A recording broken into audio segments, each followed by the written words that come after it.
pleasure to welcome you back. Is this doing okay? I'm not used to swallowing a mic, so try my best. Good.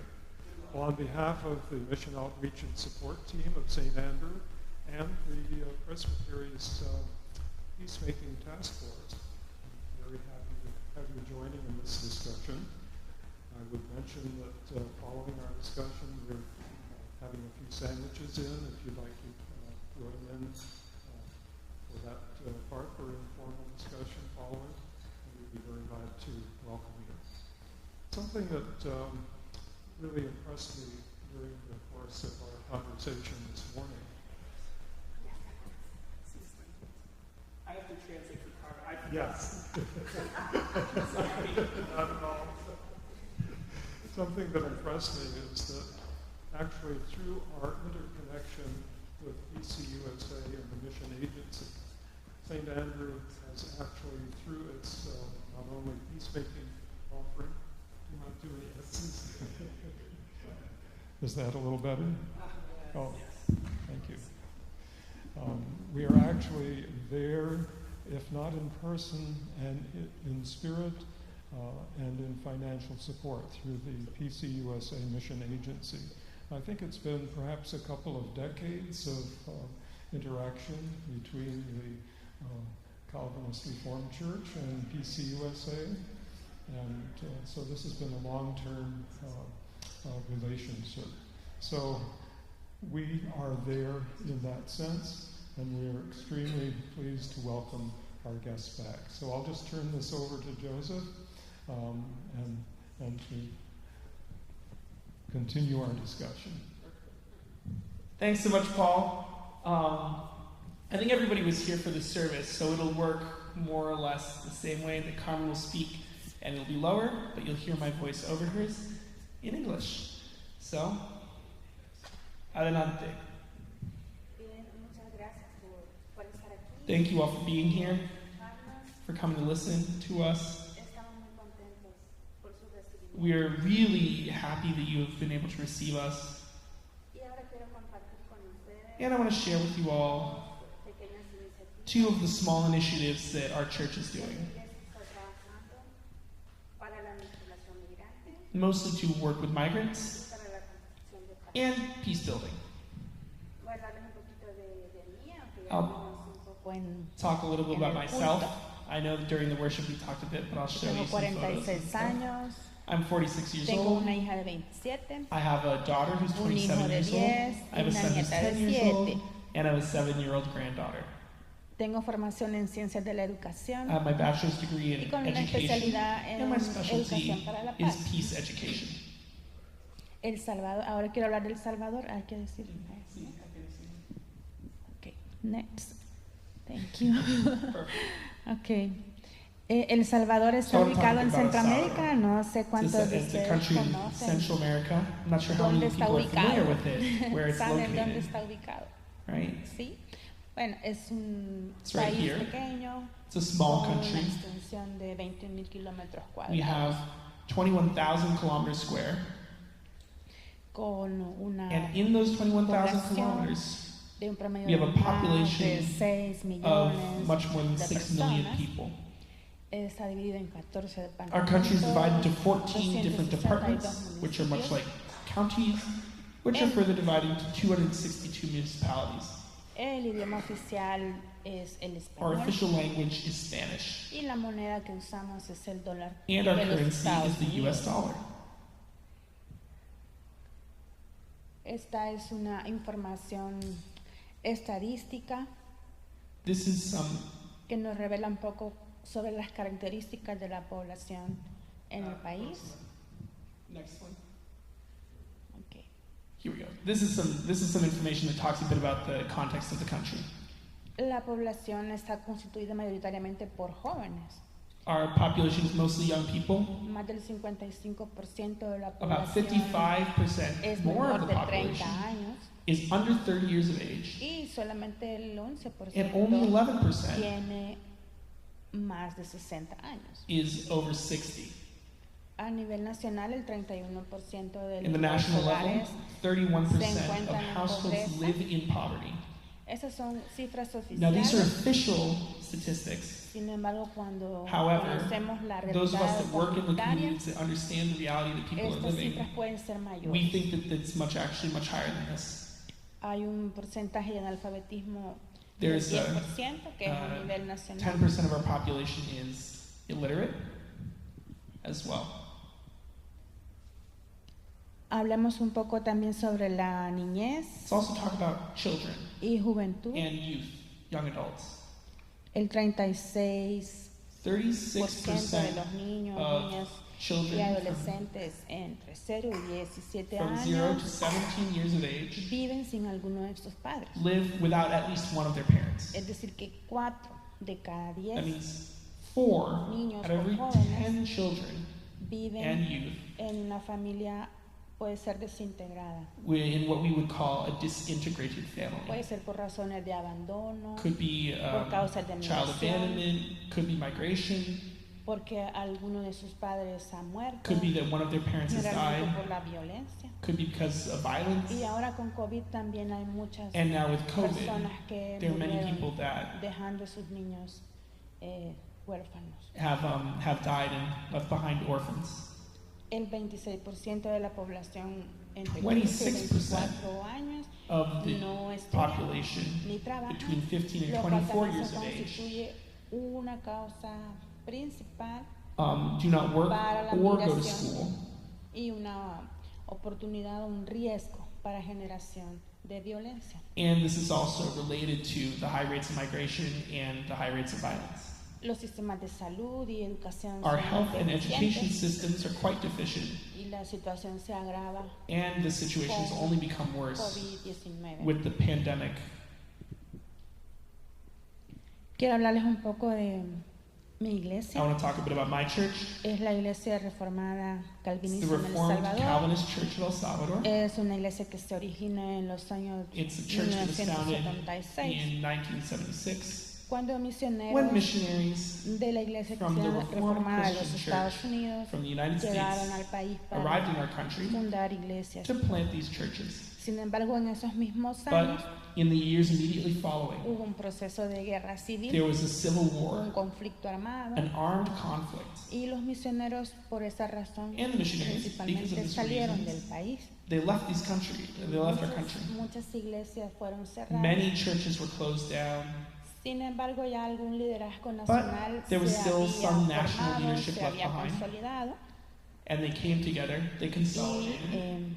ahí vemos algunas imágenes de los inicios de mi iglesia. And you can see some pictures from the beginning of the church. Mi pastor Santiago. You can see there my pastor, Santiago. con otros He and his wife, Milagro, with some other siblings from the church, decidieron crear decided to come together and create reformar.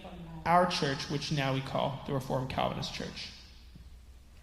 Mi iglesia es una iglesia de vocación o de confesión y My tradición church is a reformada. confessional church in the Reformed tradition.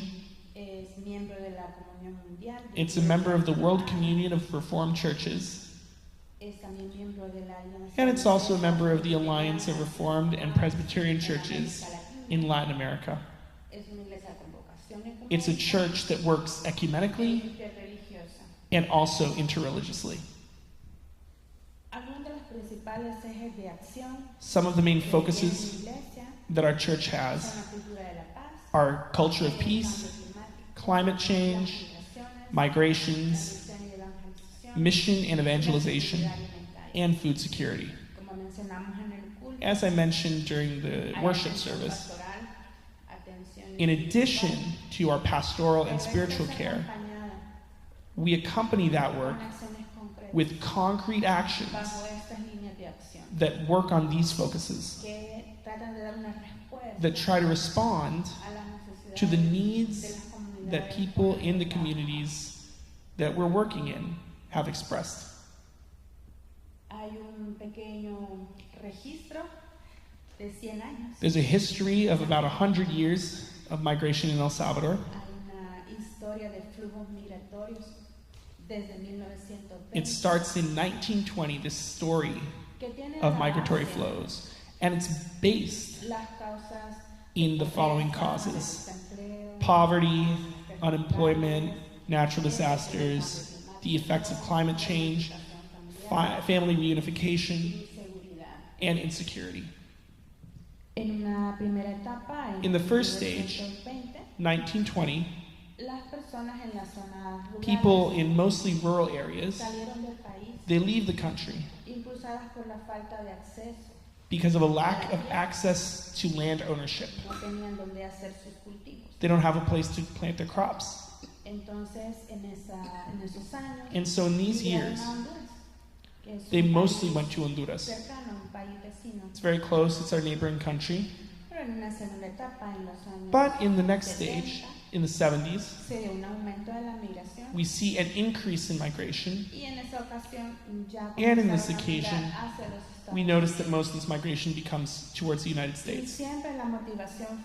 And it's the same reasons: a lack of access to land and a lack of employment.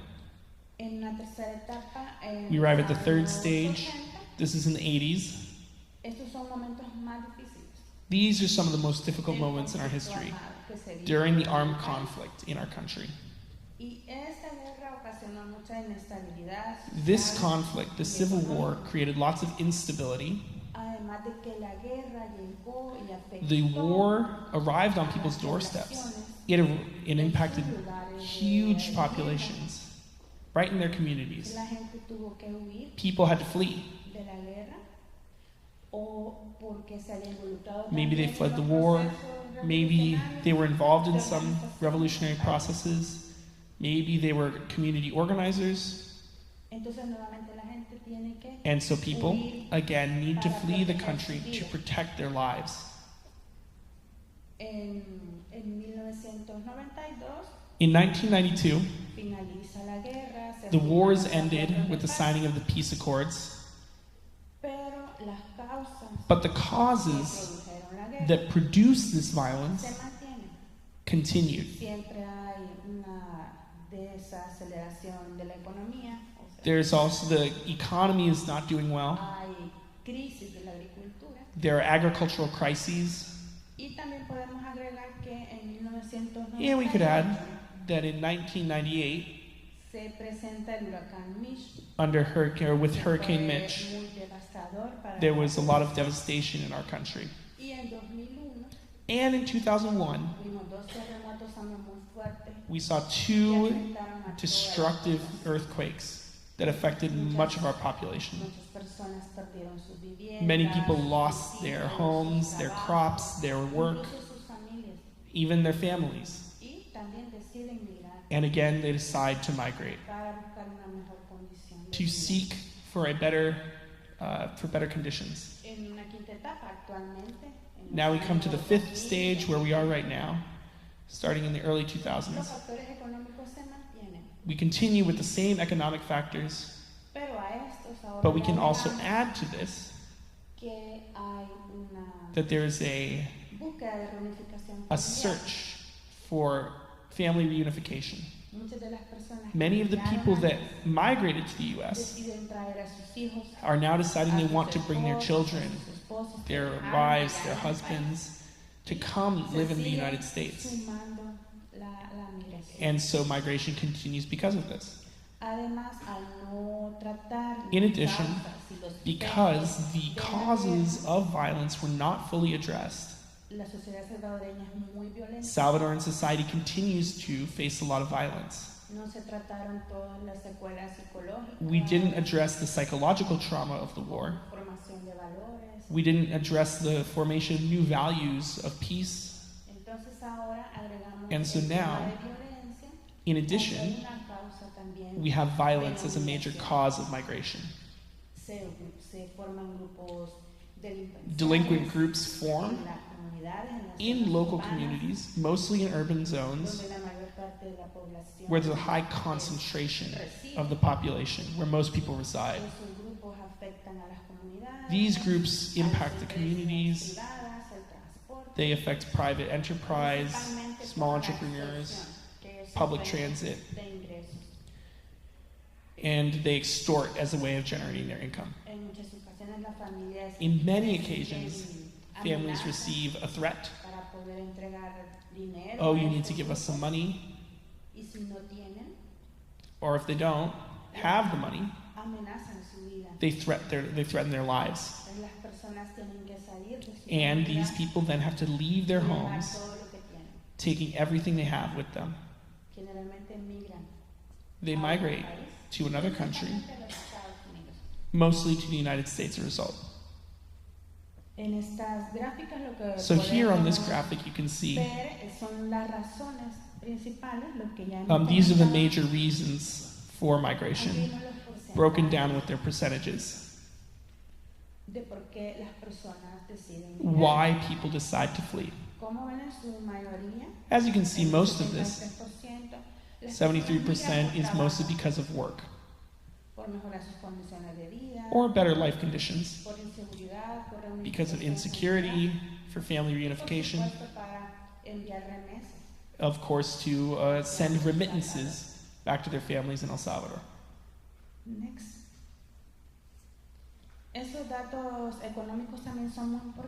Now, these, I want to get a little more specific with some economic data. So you can see the GDP of our country, which is about $25 billion. Of that $25 billion, $6 billion are sent by migrants working here in the U.S. So 24% of the GDP is sent by migrants. Migrants are such an important support for the economy of our country. Without this support, the economy of El Salvador could collapse. And we think that this is one of the causes, or one of the reasons, that our government is not interested in doing anything to prevent migration. It is convenient to our government that people continue to migrate. It doesn't matter the stories, the suffering that they face, that they have to live through in their journey or when they're here, because these people have such a great impact on our economy. They support our country.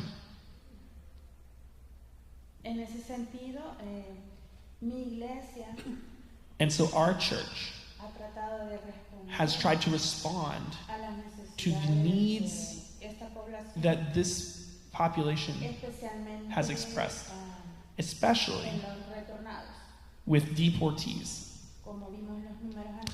As we saw a few slides ago, there's like about 10,000 people who returned just in 2020. People that are sent back from the United States to our country. Our work with IRCES, the Reformed Calvinist Church, began in 2014, when there was a crisis of returned children. Many people had sent their children alone with guides, coyotes, migrating to the border, and many of them were returned. And so the government didn't have the capacity to receive, to provide for all of the children that were being returned to our country. So we got together with other churches. We gathered our resources together, and we turned in hygiene kits, cots, etc., to the government that was the institution that was receiving and attending the needs of these migrant children. After this, we did a process where we trained leaders, community leaders,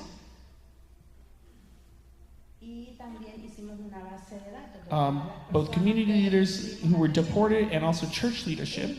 We trained ourselves in migration issues, especially with the biblical approach. We developed a database for registering the people that we served, and we developed an action protocol to talk about or to figure out how we were going to attend the needs of deportees. And then we set up this space in our church to be able to receive deportees. When somebody is deported from the United States, they arrive in El Salvador just with the clothes on their back. They don't have money, they don't have more clothes, they don't have food. And many of them have lost their connection with their communities, with their families. And the government doesn't provide them any support to give them any attention in this moment. And so we set up this space where we attend people. They can have a bed, a plate of food, psychosocial attention. And that's what we do, and we collaborate with other institutions. This is the number of people that we've attended. This is between 2019 and 2021. Now, some people did not need to come into the shelter, but they received psychosocial support and medical attention. So I want to make a lot of emphasis here that as Paul said, this is because of our relationship that we've had for so many years with the Presbyterian Church USA. They have supported all of these efforts through Presbyterian Disaster Assistance, PDA. In our work, especially with our migration work, we do it ecumenically. We come together with the other mainline churches, Baptists, Anglicans, Lutherans, Catholics. We do advocacy work. We do training together. We share spaces. We share our experiences and best practices. And together we strengthen each other's work and support of migrants. We set up alliances with other actors, both in the government and non-governmental actors. And in this way, we have begun to shift to attacking the causes of migration. We have supported already children, adults who have been deported, and there are other institutions that work with migrants in transit, that work with migrants in the border, or that work with migrants here in the United States. And this is really important. It's very good work. Excellent. But what we're now thinking is, what we're betting on is that we can prevent people from having to migrate. That people can stay. That they find ways to develop their education, their work, their lives. We are setting up alliances with the Vice President's office in El Salvador. They have a system that works for agricultural development in rural areas. And with the PCUSA, we are developing a network for mission and cooperation to do advocacy work on migration. Joseph is here in El Salvador, and his main responsibility is helping create and coordinate this network, which will be made up of El Salvador, Guatemala, Honduras, and the United States. We are looking for churches from the USA, presbyteries here in the US and also in El Salvador, Guatemala, and Honduras, and other institutions that are working on migration issues, that believe in this issue, that want to help, that want to support, that want to learn together, that we can come together in this network. And one of the important elements of this work is to work to attack the causes of migration.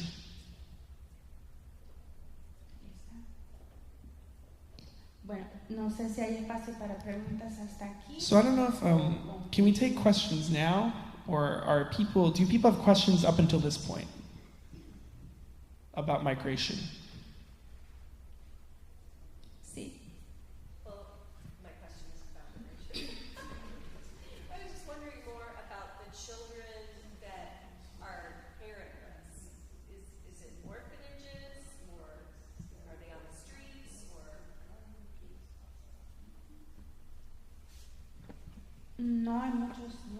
So there's not a lot of orphanages. There is a government institution that attends the needs of children in their difficult situations. If they're living on the street, for example. But it doesn't have great conditions to provide them with support. Many children on the street, begging. Or they join with another family, or they live with other relatives under suboptimal conditions.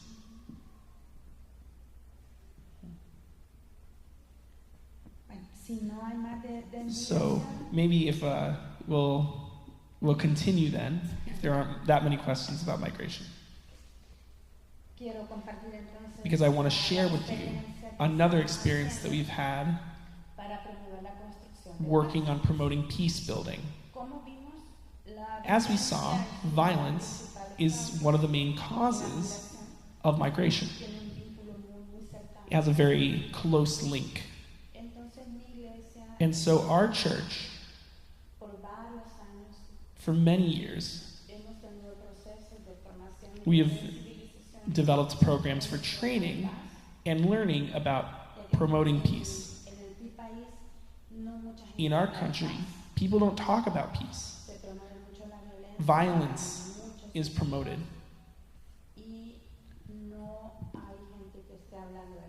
There are a lot of people talking about violence as a solution to problems, and there's no one talking about peace. With my church, we know we are called, we are commanded by God to be builders of peace. This is a divine command, that we be peace builders. And so in this sense, we are working on a small project, as always with the support of the Peace USA. And this project seeks to provide tools, basic tools, so that local churches can have the capacity and the knowledge necessary to promote and develop a culture of peace. And the way that we do this is through these 3 activities. So in the first step, we create a curriculum to train people based on our experiences in El Salvador as we've worked in violence prevention. And with this curriculum, we implement these formation processes for children, youth, community leaders, young adults.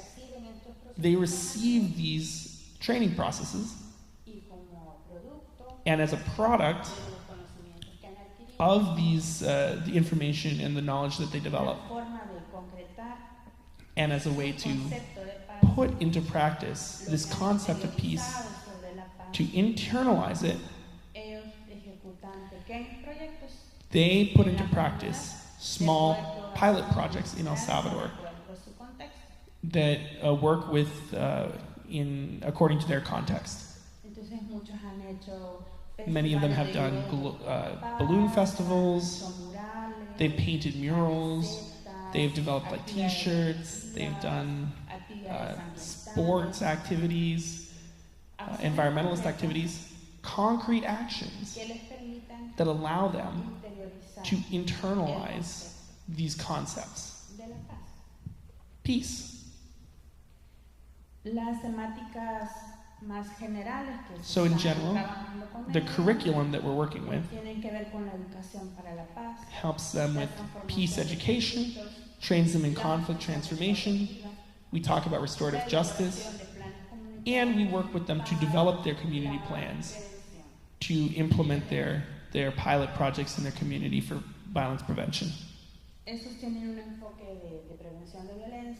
We work with the following approaches: violence prevention, a gender-based approach, a rights-based approach, and of course, a youth participatory approach. And that's basically the two initiatives that I wanted to share with you all today that we're working on. As you can see with the photos, these are groups of people that participated in these processes. There's some liturgy, a liturgical celebration there, and this is who we are. Thank you all. And questions? Who has questions? Go for it. When you talked about the different approaches, what exactly does a gender-based approach mean? Is there like a different audience for men versus women? Is there because of cultural differences? Or?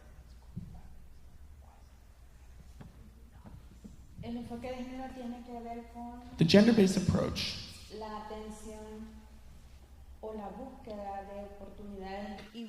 is trying to find equal opportunities for men and women. And also, we're trying to prevent gender-based violence.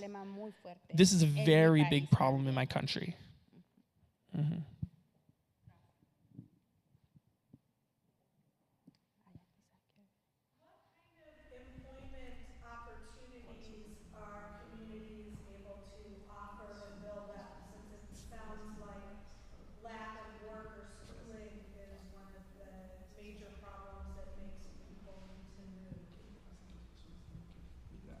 Did everybody hear that? Should I repeat the question? Or I'll repeat. Oh, that's right, because people might be watching. The question was, what are the employment opportunities that communities are able to provide for people, because it seems like unemployment is a big cause of or factor contributing to migration. And how we can support.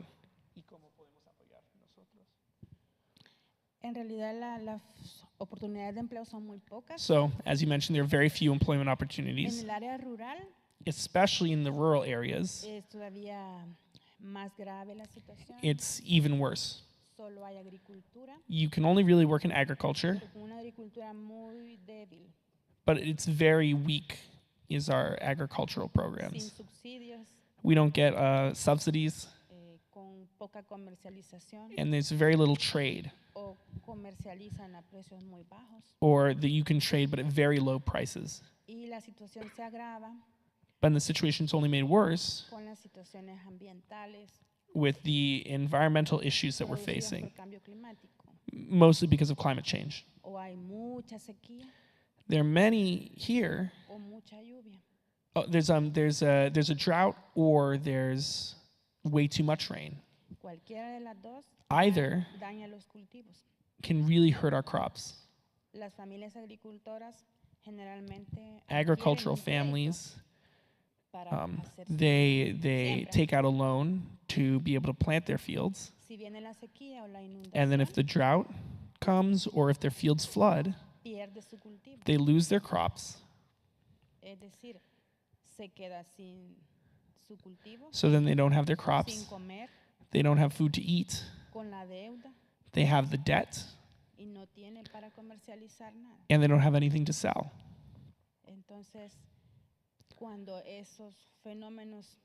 de cambio climático So, suceden, as we can see with these effects of climate change, muchas personas migran many people faced with this migrate, en busca de empleo. seeking employment.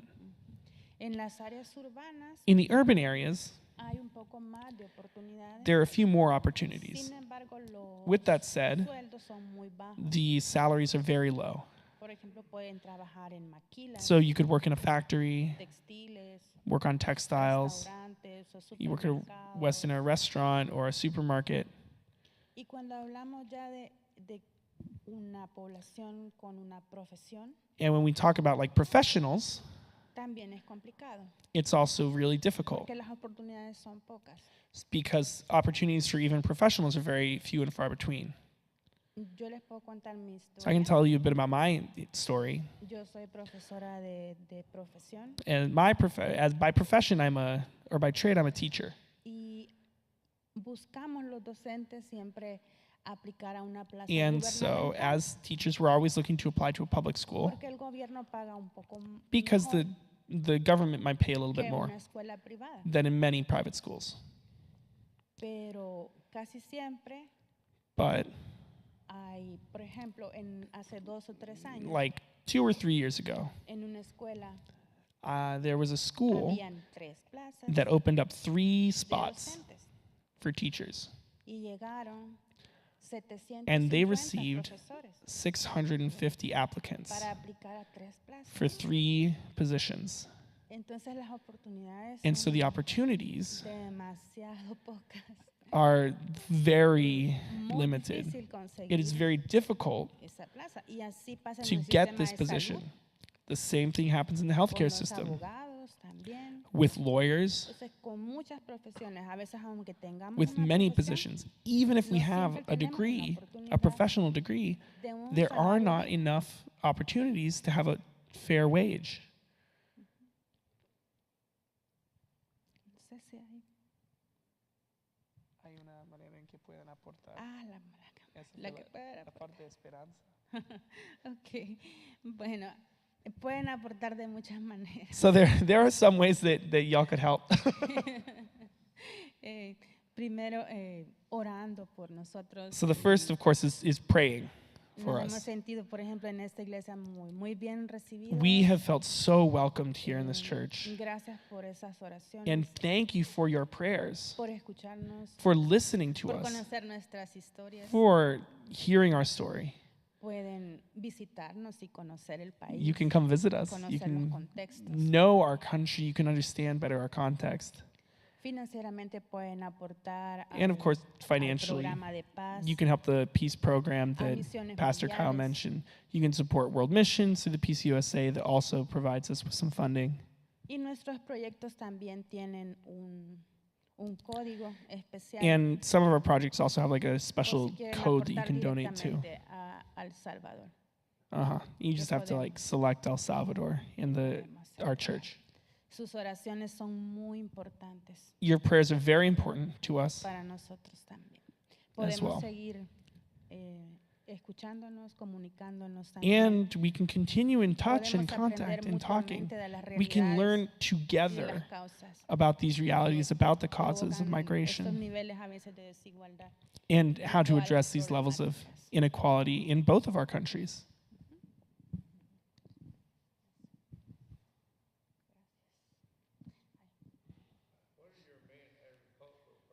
¿Cuáles son los productos agriculturas? O sea, los más comunes, Los más comunes. los más grandes. Principalmente el maíz, So mainly corn los frijoles, and beans. que son parte de la dieta básica. That's like our de las basic diet personas salvadoreñas. for Salvadorans. Algunas hortalizas, tomates, Um, cebolla. some vegetables like chiles. onions, peppers, tomatoes. Algunos cultivan bananos, Some people raise bananas, pero en Or grow realidad bananas. es muy poca producción. but there's not a ton of production. Nosotros no producimos todo lo que nos comemos. We don't produce everything that we eat. La mayor parte de hortalizas Most of our viene de los vegetables países vecinos comes from our Honduras, neighboring countries, Guatemala. Honduras, Guatemala, o incluso de aquí de Estados Unidos. even some from here in the muchas United frutas. States. that we buy a lot of fruits from here. Hay mucha importación There's a lot of import y poca exportación. and very little production in our country. Sí, sí, Mirna.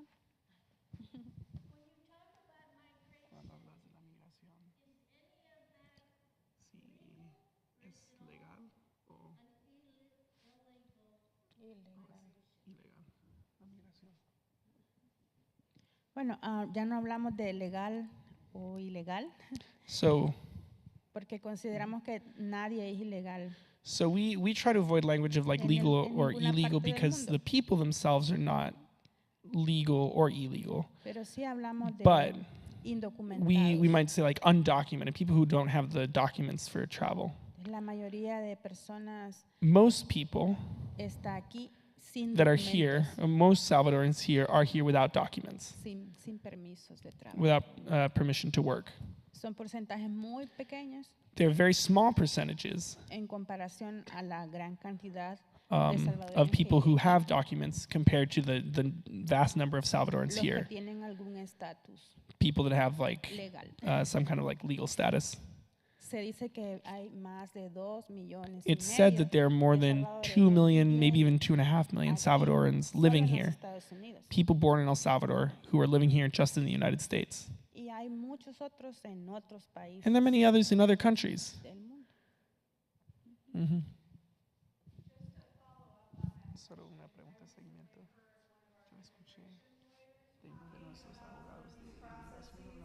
And then even if somebody meets criteria to be able to get documents, it can take years and years of waiting because of the process. So for some of them, they may have been able to start the process, but need to move before it's able to be completed. And for others, they may not have the ability to even start the process of obtaining the right types of documents. Sí, así es.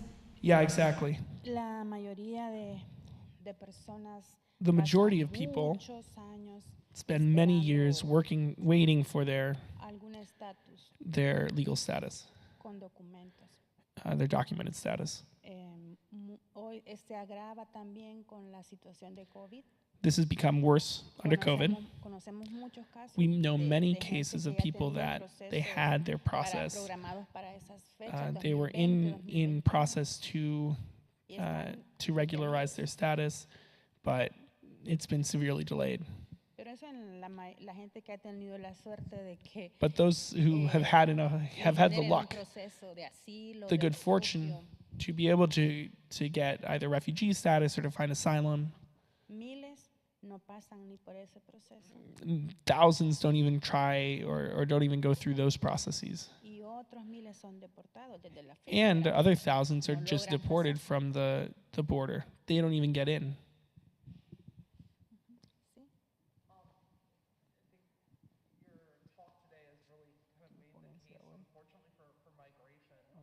However, some of the reasons that are reasons why people migrate are also things that people may experience when they come to other countries, especially that we're seeing here, things like violence. And so I noticed when we talked about peace building, you talked about youth participation, and I work at the university and have noticed in some ways that our students are experiencing more violence and discord in their communities.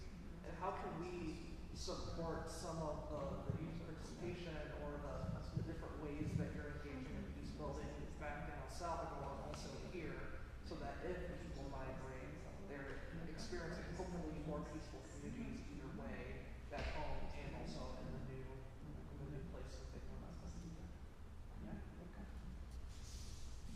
Sí, la Yeah. construcción de la paz son procesos So peace building principalmente de sensibilización. is mostly about building sensitivity, building awareness. No es fácil con la niñez y juventud. It's not easy Pasa lo mismo. with children, with No youth, es que todos young los jóvenes adults. y niños estén It's queriendo estar.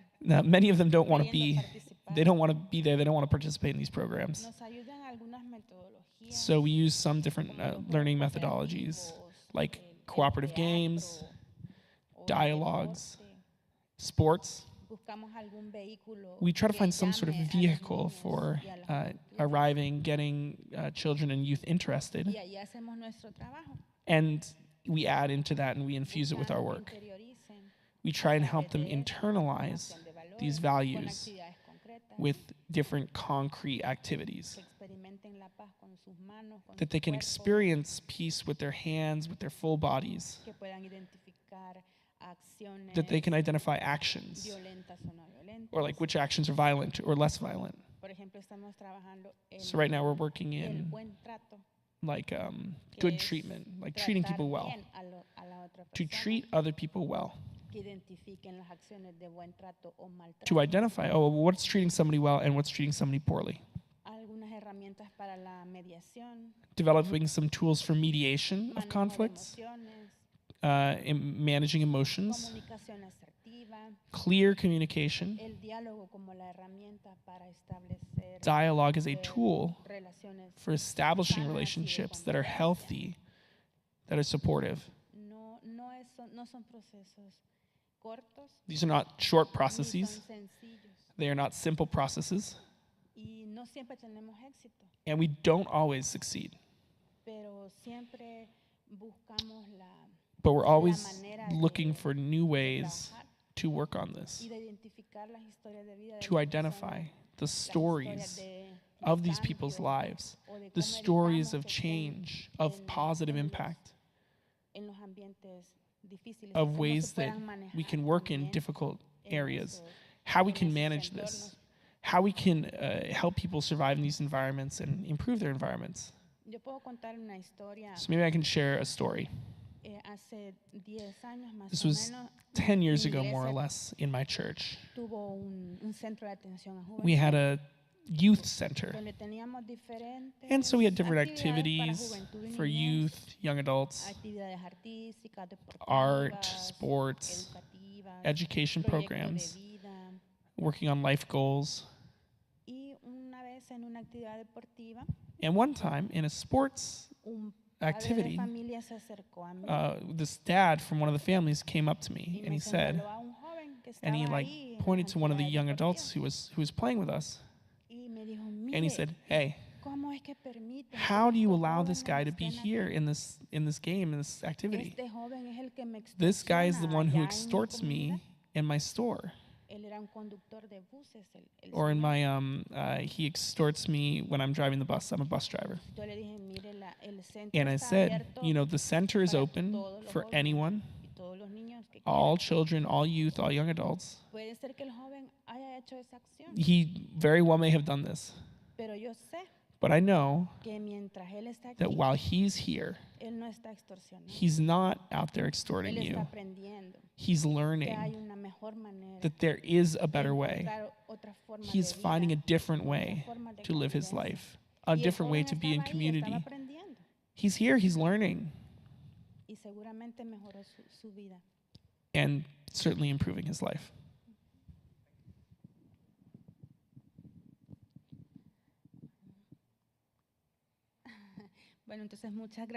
Well, you know, if there aren't more questions, just like thank you all so much for having us, for listening to us, for giving us such a warm welcome. Thank you.